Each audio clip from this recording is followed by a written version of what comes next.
Bismillahirrahmanirrahim. Assalamualaikum warahmatullahi wabarakatuh.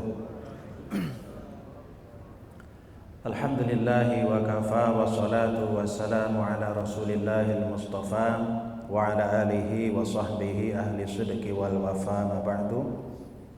Subhanaka la ilma lana illa ma 'allamtana innaka antal alimul hakim. Rabbi syrah li sadri wa yassir li amri wahlul 'uqdatam min lisani yafqahu qawli. Allahumma shalli wa sallim ala Muhammad wa ala alihi wa ashabihi ajma'in. Amma ba'd, ikhwani wa akhwati rahimakumullah.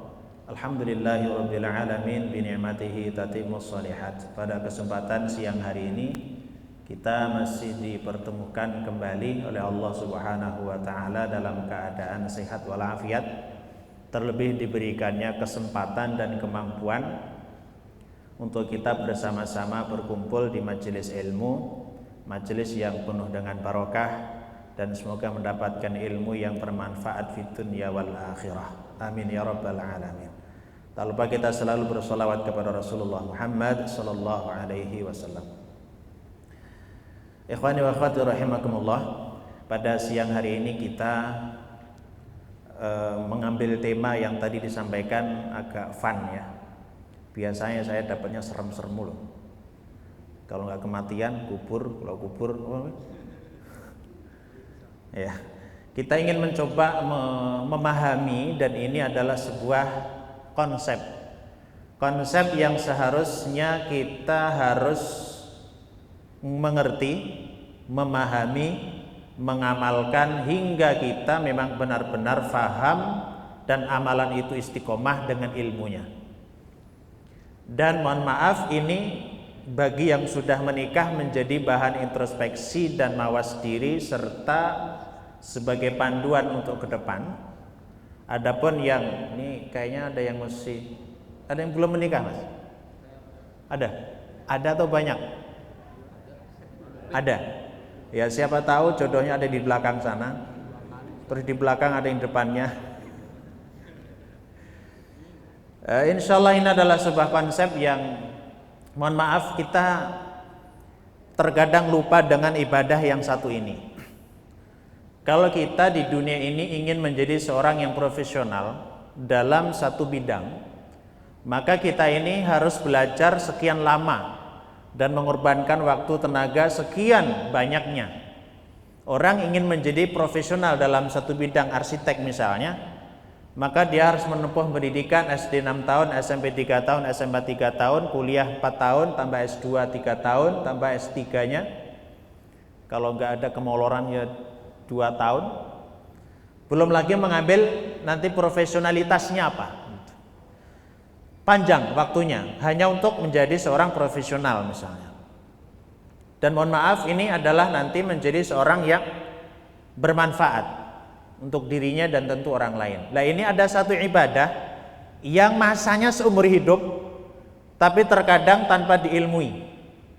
Dan terkadang ini menjadi status, dan status tanpa adanya kualitas. Jadi maksud saya, berumah tangga itu perlu ilmu, tidak hanya sebatas status. Nah, kemarin ada yang menyatakan, Ustaz, sekarang ini banyak film yang real terjadi di masyarakat melebihi film. Ada sinetron yang kalah dengan sinetron sungguhan. Jadi berkeluarga hanya mengubah status sosial, tapi tidak merubah sikap serta tidak dijadikan sebagai sarana ketaatan. Maka dalam hubungan berkeluarga itu sebetulnya Allah memberikan satu ringkasan. Kalau di dalam ilmiahnya, skripsi, tesis atau disertasi atau karya ilmiah, di abstraknya itu sudah ada, yaitu di surah Ar-Rum misalnya, wa min ayatihi an khalaqalakum min anfusikum azwajan litaskunu ilaiha wa ja'ala bainakum mawaddatan wa rahmah. Itu sebenarnya seolah-olah Allah memberikan konsep dasar agar hubungan rumah tangga itu tidak hanya sebatas statusnya di mata manusia, tapi juga ada status kemuliaan di sisi Allah. Lah ini berawal dari kecocokan dua insan atau dua jiwa. Jadi cinta yang kemudian nanti berubah menjadi kasih sayang dan nanti berlanjut menjadi rumah tangga. Ini ada yang rumah tangga dulu baru cinta nggak Pak? Ada yang sudah nikah? Duluan mana? Cinta, suka, mana ya? Cinta, rumah tangga, sama sayang Pak. Duluan mana Pak? Dulu zamannya orang tua kita kan nikah dulu Pak. Nggak kenal itu siapa yang mau dinikahkan. Tapi zaman sekarang nggak begitu. Saya ingin mengambil ulasan para ulama terkait dengan rasa. Ada satu kitab namanya Raudhatul Muhibbin wa Zuhratul Mushtaqin, karya Ibnu Jauziyah. Kalau pengen mengerti hakikat cinta seperti apa, nah, monggo silahkan dibaca kitabnya. Nanti ada sebuah ulasan bahwa rasa cinta itu bukan karena kedekatan fisik dan juga bukan karena seberapa intensitas dia ketemu secara fisiknya. Banyak orang yang dari kecil bertemanan Pak, sampai tua tetap teman Pak. Ada orang yang tidak pernah kenal sebelumnya, tapi karena ada kecocokan jiwa, sekali melihat, apa istilahnya? Nah, dari mata turun, dari turun ke hati, dari hati maju ke KUA gitu Pak. Akhirnya tidak lagi saya dan dia, tapi sudah menjadi kita gitu Pak. Karena ketika saya sendiri, dia sendiri disatukan, maka menjadi kita melalui KUA. Itu karena ada satu kecocokan jiwa yang oleh para ulama disimpulkan dari hadis Nabi Shallallahu Alaihi Wasallam. Sebetulnya kita ini adalah ruh-ruh kita, al-arwah junudun mujannadah. Kita ini rohnya itu kayak pasukan Pak, berpeleton-peleton gitu. Pasukan sesama pasukan itu nyambung gara-gara apanya? Karena kodenya sama Pak. Walaupun temannya itu di balik gunung, kalau simbolnya, kodenya sama, sandinya sama, nyambung Pak. Tapi walaupun dekat, kok sandinya nggak nyambung, jadi baku tembak Pak. Kenapa? Berarti dia musuh. Lah yang harus kita pelajari itu sebetulnya ketika sudah menemukan sesuatu yang cocok tadi, bagaimana cara mengolah atau cara menjaga kemudian menjadi sarana kita masuk ke surga. Dan ini pertama tadi gak ada ilmunya Pak. Jadi bagi para ikhwan dan akhwat, jatuh cinta itu gak ada ilmunya. Diilmui kayak apa juga gak ketemu Pak. Dan subhanallah, ini adalah rahasia Allah. Ketertarikan laki-laki terhadap lawan jenisnya yaitu perempuan dan sebaliknya itu bukan sesuatu yang pasti sama kriterianya. Maka yang hebat ketika Rasul Shallallahu Alaihi Wasallam tunkahul mar'atu lil arba, wanita dinikahi karena 4, dan yang pertama apa? Li jamaliha. Yang pertama kali itu adalah karena jamalnya. Apa jamal itu? Kecantikannya. Baru masuk lihasabiha, kemudian ada wali maliha, wali diniha, tapi di akhir nanti fadhfar bidzatiddin taribat yadak. Ini nanti ada sesuatu yang harus dibangun dari awal. Kalau yang pertama nggak ada ilmunya, tapi ada prolognya. Gitu. Contoh misalnya, mohon maaf, orang yang karakternya buruk, kemudian bergaulnya dengan orang-orang buruk, nongkrongnya di tempat yang buruk, sangat ada kemungkinan enggak? Ada enggak kemungkinan dia mendapatkan jodoh yang soleh dan solehwah gitu? Minuman keras iya, apapun kejahatan iya gitu. Nongkrongnya sama orang-orang para pembunuh gitu. Sangat kecil kemungkinan mendapatkan pasangan yang soleh atau solehah. Berarti prolognya adalah dari pribadi, Pak. Nah, nanti di sini saya simpulkan sebentar karena waktunya sangat singkat ya. Nanti saya kasih mukadimah saja, nanti seterusnya nanti bisa digali sendiri insya Allah. Jadi yang pertama gini, kalau kita bagi yang belum menemukan pasangan, bagi yang sudah yang depan boleh nambah lagi. Kalau berani, bukan kalau mau aja, Pak. Soal keberanian aja. Bagi yang belum mendapatkan pasangan dan dia menginginkan pasangan yang ideal, cuman satu Pak pesan saya. Kalau bahasa Jawa nih ngoco gitu Pak. Oh ngoco Pak. Bercermin gitu. Kenapa? Karena Allah sudah katakan, ya al-khabithatu lil khabithina wal khabithuna lil khabithat wat thayyibuna lit thayyibat wat thayyibatu lit thayyibin. Orang yang baik Allah akan jodohkan dengan yang baik, begitupun juga yang buruk. Kalau kita menginginkan pasangan yang baik, PR pertama apa? Perbaiki dulu kitanya. Makanya persiapkan untuk menjadi pasangannya orang terbaik dengan cara memperbaiki dirinya. Insya Allah Allah akan kirimkan, pertemukan pasangan yang sesuai. Bukan yang paling baik, Pak, sesuai aja. Tapi nanti terkadang Allah Subhanahu wa taala memberikan ujian dari sisi sini. Suatu saat bisa dibahas, ada satu surah yang menggambarkan 5 keluarga. Surah At-Tahrim.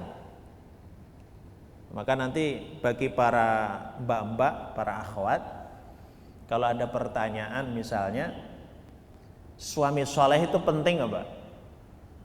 Penting ya, sangat penting. Pertanyaan terakhir tuh gini, seberapa penting sehingga dapat mempengaruhi kesolehahan antunna semua sebagai wanita gitu. Kita menjadi orang soleh sebuah kewajiban. Soal pasangan nanti yang Allah kirimkan kepada kita bisa jadi itu adalah ujian. Maka yang terpenting itu apa? Kitanya baik dulu, soleh solehah dulu. Maka insya Allah Allah akan kirimkan yang terbaik yang sesuai dengan kita. Wong wanita terbaik sepanjang zaman itu kan 4. Pertama Asyah binti Muzahim. Siapa Asyah binti Muzahim? Istri Fir'aun. Berarti pilihan pertama kalau pengen menjadi wanita terbaik suaminya harus itu yang pertama. Yang kedua, wanita terbaik itu adalah Khadijah binti Khuwailid radhiyallahu anha. Siapa suaminya? Rasulullah Muhammad. Udah gak ada harapan, gak ada nabi.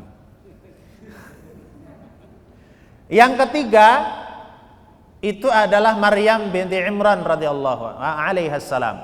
Siapa suaminya Maryam? Pilih ketiga masih mending, jomblo.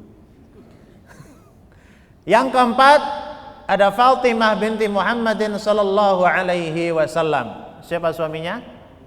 Harus siap miskin. Tapi karena ada kesesuaian di antara dua jiwa bertemu, Pak, maka tidak ada yang sempurna karena masing-masing membawa satu kelebihan sekaligus kekurangan. Dan Allah pasangkan itu karena ingin saling melengkapi dan menyempurnakan. Jadi jangan pernah kita mencari pasangan yang sempurna. Kenapa? Lah kalau dia sudah sempurna nggak butuh kita. Makanya dia nggak sempurna terus milih kita gitu. Jadi yang pertama adalah perbaiki diri kita. Insya Allah Allah akan kirimkan, Allah akan pertemukan pasangan yang sesuai dengan kita. Nah setelah kita ini subhanallah Pak, kita ini dipertemukan dengan calon jodoh kita itu, Allah punya cara. Yang jelas kecenderungan kita itu pasti tidak sama. Maksudnya gini Pak, yang laki-laki memandang perempuan itu cantik sekali, tapi bagi yang lain belum tentu cantik Pak. Kenapa? Karena cantik adalah relatif. Kalau jelek mutlak, absolut katanya. Tapi maksudnya gini, ketertarikan bukan karena kecantikan menurut saya dan menurut jenengan semua, karena masing-masing memiliki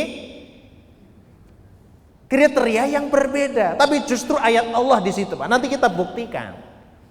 Kebayang seandainya kriteria cantik, kriteria ganteng itu adalah semuanya sama, satu orang jadi rebutan Pak. Kasihan yang jelek Pak. Bagi orang negro, orang Afrika, itu paling cantik siapa Pak? Ya wanita sana Pak, Afrika. Bagi orang barat yang paling cantik, ya mereka. Lah kalau kita misalnya dikasih wanita Afrika Pak, menurut Afrika paling cantik, mau Pak? Ya mikir dulu Pak. Kenapa? Karena Allah sudah desain Pak. Kita ini sudah diberikan satu chip oleh Allah Subhanahu wa taala, ketertarikan disesuaikan di mana kita berada. Repot Pak, seandainya kita punya satu chipnya tadi, cantik itu adalah seperti wanita misalkan atau laki-laki Afrika. Lah nikah harus ke Afrika Pak. Tapi nggak perlu ke sana. Kenapa? Karena muyul kita, kecenderungan kita sudah Allah desain, sudah cukup di sini, itu yang tercantik gitu Pak. Nah setelah nanti ketemu gitu Pak, maka jangan pernah kita jadikan sebagai sarana keburukan, apalagi kemaksiatan. Segera dia tangkap, segera kemudian halalkan gitu Pak. Nggak usah lama-lama, nanti keburu hilang lagi Pak, nyarinya susah lagi. Dan setelah itu barulah Allah berikan tadi saya katakan adalah abstraknya, sekaligus kesimpulan. Kalau sudah ketemu jodohnya, ini bagi yang sudah ketemu Pak. Yang belum ya kita doakan semoga cepat ketemu ya. Kata Allah gini, wa min ayatihi an khalaqalakum min anfusikum azwaja. Dan ternyata ketemunya jodoh tadi Pak, itu sebetulnya di antara tanda-tanda ayat-ayat Allah. Makanya ayat Allah ini harus dijaga. Bagi laki-laki yang sudah menikah, istri adalah ayat Allah. Bagi seorang istri, suami adalah ayat Allah. Yang masih jomblo, ayatnya Allah masih terhapus. Belum dapat maksudnya. Kenapa? Wa min ayatihi an khalaqalakum min anfusikum azwaja. Dan subhanallah diciptakannya pasangan tadi, azwaj itu gini Pak. Nah dalam terminologi lughah, bahasa Arab, azwaj itu enggak harus suami istri. Pokoknya berpasangan semuanya azwaj. Dan segala sesuatu yang berpasangan artinya ada A ada B, digabungkan jadi sempurna. Itu namanya azwaj. Artinya antara laki-laki dan perempuan itu sama atau beda Pak? Beda. Walaysa dzakaru kal untha. Jangan pernah mengatakan laki perempuan sama, menyalahi Quran. Karena Allah jelaskan ya, walaysa dzakaru kal untha. Laki-laki tidak sama dengan perempuan. Nanti akan kita kupas kalau ada waktunya tentang as-sakinah mawaddah warahmahnya. Tapi pengen saya garis bawahi, bagi yang sudah menikah, bayangkan pasangan itu adalah ayat Allah. Beranikah kita menyakiti ayat Allah? Beranikah melalaikan ayat Allah? Beranikah mengabaikan ayat Allah? Enggak berani Pak. Makanya para ulama sekelas Umar ibn Khattab radhiyallahu anhu, pernah dengar kisahnya kan?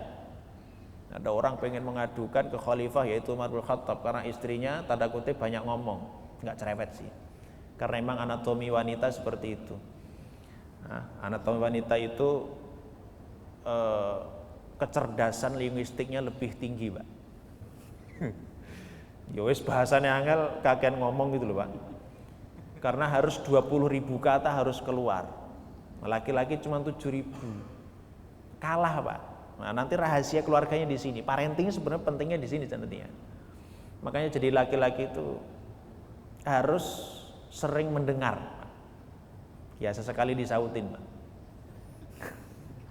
Kalau udah bosen capek ya anggap aja radio lagi rusak baterainya konslet. Baik ini, ayat Allah itu harus dijaga. Karena harus dijaga maka perlu ilmunya. Dan ini ayat Allah Pak.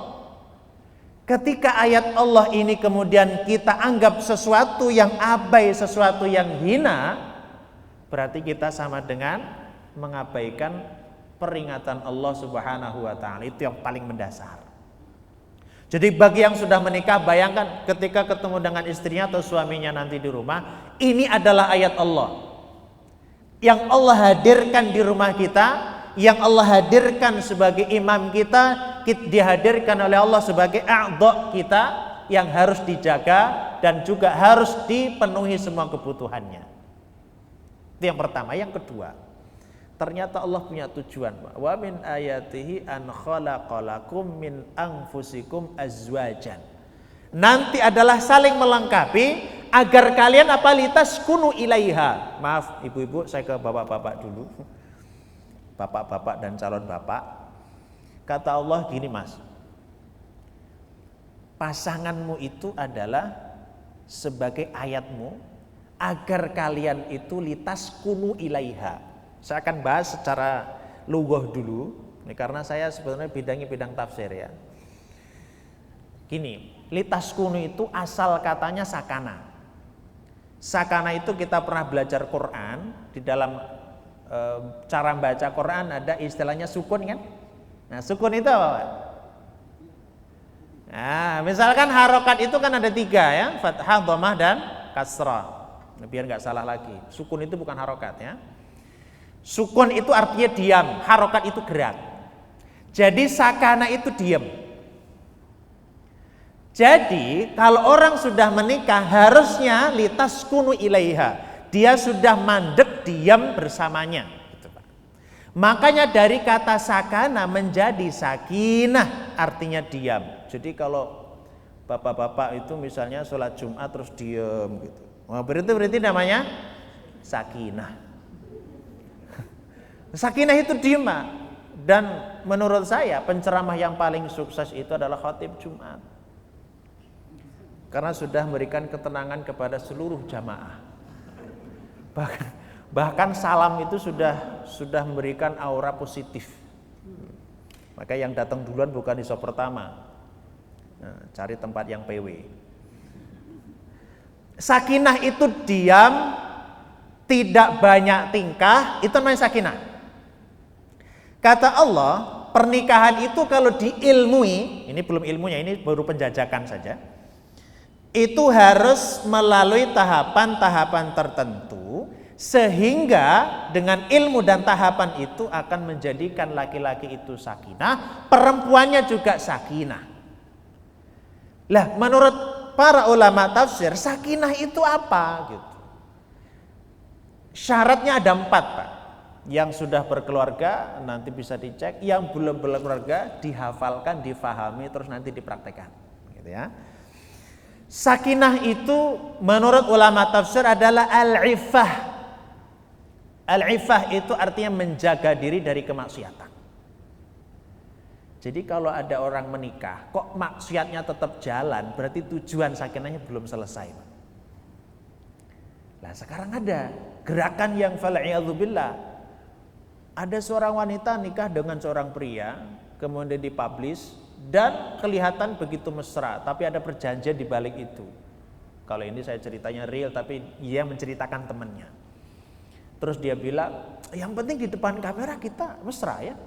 Tapi ada kontrak ternyata di belakangnya. Mas, kamu boleh bergandengan, berduaan dengan siapapun.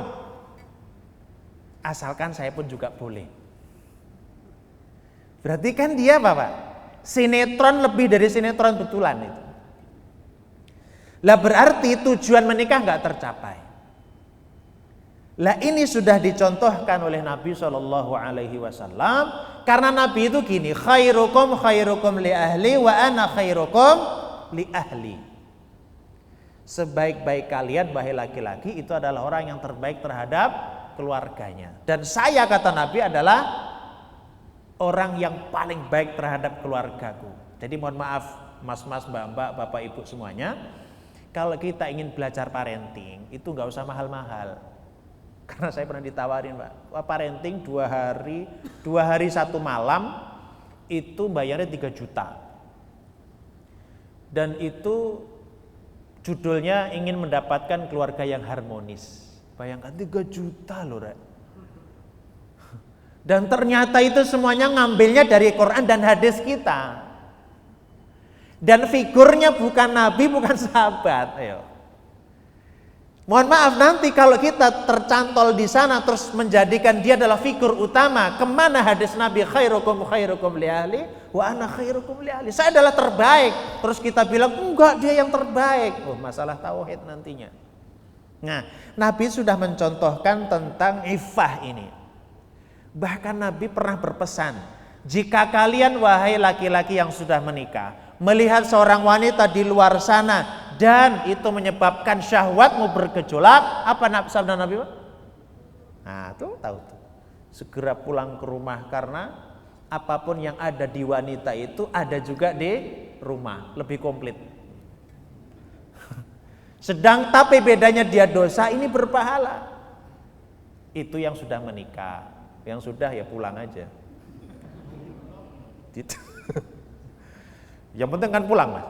Makanya ini rahasia nanti bagi ibu-ibu ya atau para istri. Suatu saat kok suaminya pulangnya cepet-cepet, harus direspon. Loh, kata Nabi gitu, walaupun kalian wahai wanita sedang manggang roti itu, maka tinggalkan itu panggangan, layani suaminya sampai sebegitunya, walaupun kompornya meledak. Karena iffah harus didahulukan. Dan mohon maaf ini agak vulgar, tapi ini penting bagi saya. Laki-laki itu, ibu-ibu ya, syahwatnya itu kayak apa ya? Kayak gunung mau meletus, Pak. Jadi ini tekanan kuat gitu. Dan kalau sudah meletus dor gitu ngapain, Pak? Ya selesai. Nah, bagi ibu-ibu enggak gitu, Pak. Nah, bagi ibu-ibu itu enggak gitu. Kayak apa ya? Nah, kayak mendaki gunung. Jadi dinikmati perlahan sampai puncak gitu kan. Nah, kenapa di sini? Karena iffah, Pak. Ketika salah satu suami atau istri itu tidak terpenuhi syahwatnya di rumah, pasti mencari di luar. Laki-laki yang terbaik bukan, maaf ibu-ibu ya, tolong dicatat baik-baik mbak-mbaknya juga. Laki-laki yang terbaik bukan tidak pernah tergoda di luar. Tapi laki-laki yang baik adalah ketika tergoda, dia tahu di mana dia harus kembali. Kenapa? Karena kalau laki-laki yang baik adalah yang tidak pernah tergoda di luar, di rumah juga susah digoda. Lu malah bahaya, berarti kan nggak ada syahwatnya. Lu makanya laki-laki yang terbaik, ibu, mohon maaf, bukan yang nggak tergoda di luar. Kita laki-laki tuh mohon maaf sudah susah payah di luar itu.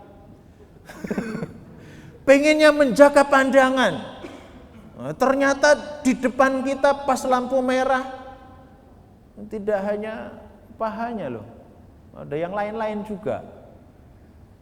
Gak melihat itu adalah jalan, dilihat itu haram. Yang muda itu barang bagus, repot.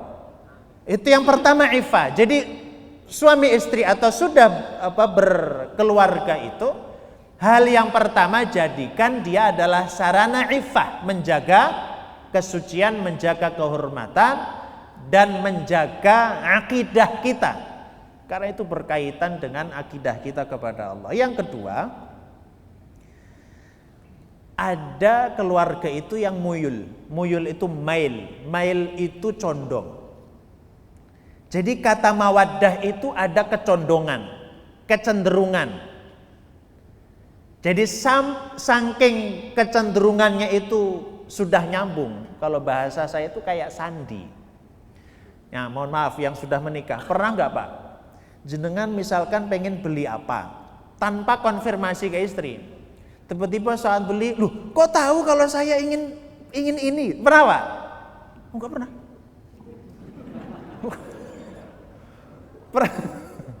Pernah nggak Pak? Pernah? Ya minimal sekali lah. Itu muyul Pak. Artinya ketika ada sudah kontak batin itu, dia bisa saling faham tanpa kata, bisa saling memahami tanpa bicara. Itu karena muyul Pak. Itu sakinah. Jadi sering Pak, harusnya sering ya. Jadi misalkan sudah pesan, tapi pesannya belum terbaca. Tapi saat yang bersamaan jenengan memberikan inisiatif ingin surprise misalkan. Ketika sampai rumah, surprise mah. Kok surprise? Kan memang saya yang pesan. Jadi bayangan suami itu surprise karena nggak ada kabar. Bayangan istri apa? Itu pesenan. Tapi kan ada kesamaan, maka nanti istri pasti, kok kita sama ya? Begitu Pak. Itu muyul namanya. Mail. Yang ketiga sakinah itu ada ikatan dan saling menjaga. Saling menjaga, saling memberikan ketenangan itu baik di dalam rumah saat bersama atau saat berpisah Pak. Itu sakinah. Jadi maksud yang ketiga ini tetap tenang hatinya dengan pasangannya, baik bersama dia atau berpisah. Jadi kalau misalnya contoh Pak, ini keluarga jauh ya, nggak tahu di seberang amtrah-bantrah karena misalnya suami yang terlalu protektif terhadap istri atau sebaliknya, istri yang terlalu posesif terhadap suaminya, itu repot Pak. Mobilnya dikasih GPS, nanti HP-nya dikasih penyadap, setiap 5 menit ditelepon di WA, di mana sama siapa, kenapa, terus makan apa. Repot Pak. Berarti sakinahnya ada masalah. Sakinah itu kalau dia bersama saling menguatkan dan ketika sudah berpisah saling mengadu kepercayaan. Itu sakinah Pak. Nah nanti ada lagi yang keempat, itu namanya itmi'nan, ketenangan. Jadi antara suami dan istri itu harusnya saling memberikan ketenangan. Dan ketenangan ini bisa lahir dan bisa batinnya. Jadi ini baru sakinah Pak. Jadi yang Allah inginkan ketika sudah menemukan pasangan ini, itu saling memberikan ketenangan. Dan ketenangan itu tidak mesti harta yang banyak, atau rumah yang mewah, atau mobil yang mewah. Walaupun itu salah satunya. Tapi tidak semua bisa diukur seperti itu Pak. Banyak orang kaya yang keluarganya bermasalah. Banyak orang yang miskin tapi dia bahagia. Karena kebahagiaan letaknya di hati dan bukan di harta benda. Kalau sakinah sudah didapat kata Allah, tapi menarik ayat itu Pak. Wa min ayatihi an khalaqalakum min anfusikum azwajan litaskunu. Jadi secara langsung sakinah itu harusnya didapatkan oleh semua orang yang menikah. Jadi kalau gini, singkatnya sakinah itu sebetulnya bagi seorang bapak-bapak, seorang suami, di luar banyak masalah, banyak pekerjaan, banyak problem gitu ya. Kalau sudah pulang ke rumah nyaman, tenang, damai, sakinah gitu Pak. Istri pun sama, ketika ditinggal suami itu gelisah, nggak nyaman, pokoknya gitu ya. Ketika datang, alhamdulillah gitu. Kalau sebaliknya bahaya Pak. Suaminya udah jam 8 kok belum berangkat ya. Terus Mas mau nggak berangkat? Terus kalau udah berangkat, yes gitu kan. Berarti ada masalah, nggak sakinah gitu. Apalagi mawaddah. Kalau mawaddah itu saling memahami karena memang anatomi laki perempuan itu beda. Mawaddah tidak akan pernah didapatkan kalau kita tidak mengilmui bagaimana cara memahami masing-masing pasangan. Laki perempuan itu beda Pak, beda. Pokoknya kata Quran beda ya beda. Walaisa dzakaru kal untha. Apapun itu, bahkan cara berpikir, cara menyelesaikan masalah, cara berbicara, semuanya berbeda. Lah yang sedikit ini ketika tidak diilmui jadi besar dan fal'iyadzubillah jadi perceraian. Hanya salah ngomong, hanya karena tidak paham. Di antara saya contohkan kisah Nabi SAW. Ini waktunya habis, Mas. Jadi gini, saya contohkan satu saja. Nabi Shallallahu Alaihi Wasallam ketika pertama mendapatkan wahyu, Nabi kan ketakutan, ya, ketakutan, wajah pucat pasi, gitu ya. Pulang ke rumah, ketemu istrinya yaitu Khadijah radhiyallahu anha. Nanti kita bercermin dari sini. Nabi saat pulang, Khadijah radhiyallahu anha tidak bertanya apapun. Dan Nabi saat itu hanya mengatakan zammiluni, zammiluni, selimuti aku, karena Khadijah radhiyallahu anha melihat menangkap wajah Nabi ketakutan dan ingin diselimuti, maka segera diselimuti dan Khadijah nggak bertanya satu kata pun. Kemudian setelah agak tenang barulah Khadijah mengatakan nggak ada sesuatu yang bermasalah kok, ini pasti baik, nggak ada apa-apa. Padahal beliau belum tahu apa masalah Nabi. Setelah Nabi kemudian agak tenang dan bercerita, tadi ada seseorang yang gini-gini mendekati saya. Khadijah bertanya, gimana cirinya seperti ini? Oh, itu kayaknya itu adalah Namus. Namus itu nama Jibril di kitab Taurat. Tenang saja, itu adalah tanda kebaikan insyaallah. Maka besok kita pergi ke Waraqah bin Naufal. Lihat, kesimpulan dalam parentingnya Bapak, Ibu. Ini bagi ibu dulu ya. Suami ketika pulang ke rumah dalam keadaan capek, lelah, letih, pucat pasi, ketakutan. Kira-kira kalau istri sekarang apa yang dilakukan, Bu? Pasti bertanya kan, Pak ada apa? Kok pucat pasi gitu? Dan hampir semua suami pasti akan mengatakan apa? Gak ada apa-apa, gitu kan? Istrinya bilang lagi, nggak percaya sama saya ya. Itu istri saya sendiri aja udah nggak mau cerita. Terus mau cerita sama siapa? Ada masalah di luar sana. Jangan-jangan ada istri lagi di sana. Coba Pak, Khadijah radhiyallahu anha bukan pertanyaan yang muncul, tapi melayani suaminya dulu, baru nanti akan ketemu masalahnya. Berarti nanti kalau laki-laki punya masalah, ibu-ibu, biasanya normalnya itu dia akan diam, mencari solusi sendiri. Kenapa? Karena dia qawwamuna 'alan nisa.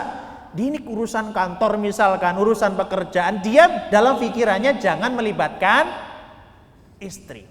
Maka dia cari solusinya sendiri, kemudian kalau sudah selesai berapa bulan berikutnya baru ngomong biasanya. Itu kalau laki-laki punya masalah. Kalau perempuan punya masalah gimana, Bu? Cerita dulu, ngobrol dulu, kalau bisa ada orang yang bisa diajak nangis bareng dulu. Lah seandainya istri punya masalah, ngobrol sama suaminya, berkeluh kesah, mas saya ini tadi itu capek banget ini.